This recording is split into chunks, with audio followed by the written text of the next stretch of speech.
Now I'm going to use this template. Ooh.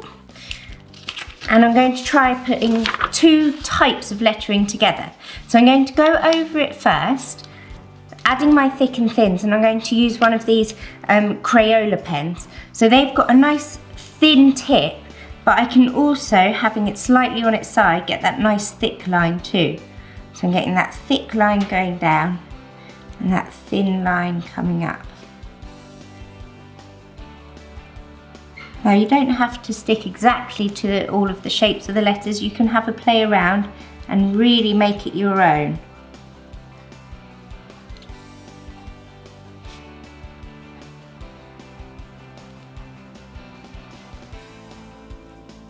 It's quite nice to have these chunky letters. Then what I'm going to do is I'm going to work over the top of these letters again, but with some thinner letters.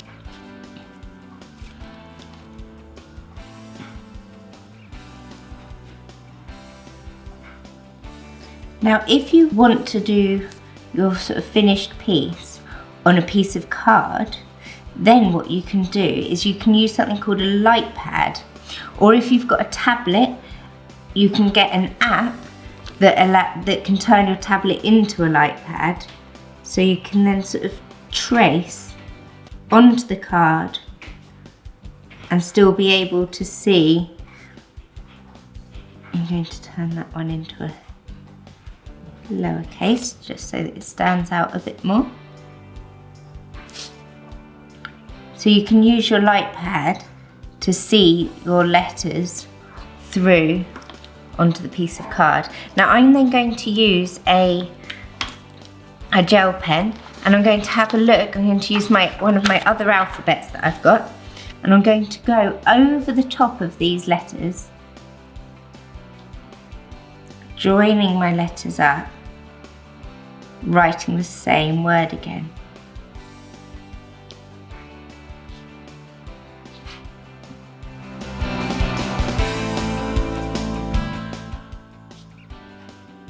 So it's combining these two styles.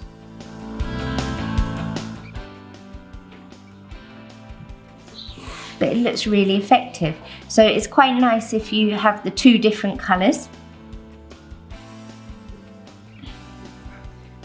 And instead of using a gel pen, you could use a bullet tip pen. So just like a normal felt tip pen, not a brush one. And it's really nice to have this lowercase alphabet over the top of these capitals.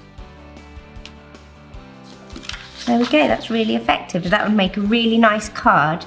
Put that on a piece of card and give it to one of your friends. Now with all of the tips and tricks that we've shared, the most important thing to do is to have fun. Don't worry too much about it. Practice makes progress, and if you enjoy it, your calligraphy is going to improve.